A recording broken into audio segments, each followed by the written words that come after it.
Hi అండి, అందరికీ నమస్కారం.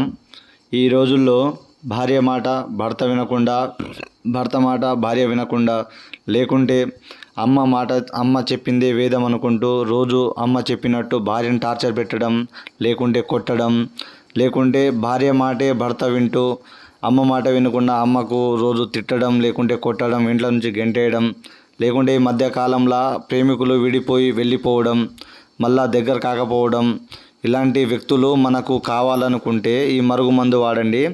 ఈ మరుగుమందు వల్ల ఎలాంటి మొండి వ్యక్తులైనా సరే మనం చెప్పిందే వినాల్సిందే. ఒక్కసారి మనం పెడితే చాలు, ఎలాంటి మొండి వ్యక్తులైనా మన కాళ్ళ కిందికి రావాల్సిందే. ఈ రోజుల్లో తల్లిదండ్రులు మాట వినకుండా పిల్లలు గంజాయిలకు, సిగరెట్లకు, మందులకు బానిసైతుంటారు. వీటికి కూడా ఈ మరుగుమందు అనేది చాలా ఉపయోగపడుతుందండి. ఈ మరుగుమందు కేవలం మా పల్లెటూర్లలో మేమే స్వయంగా తయారు చేస్తాం కొన్ని రకాల వనమూలికలతో. దీన్ని మేము 2 రకాలుగా తయారు చేస్తాము. ఒకటి పౌడర్ గాను, ఇది అన్నంలలో కానీ, కర్రీస్లలో కానీ, జ్యూస్లలో కానీ దేంట్లో వేసినా ఏ వ్యక్తి మనకు వద్దని చెప్పిపోయాడో ఆ వ్యక్తి మన కాళ్ళ కిందికి రావాల్సిందే, మనం చెప్పింది వినాల్సిందే.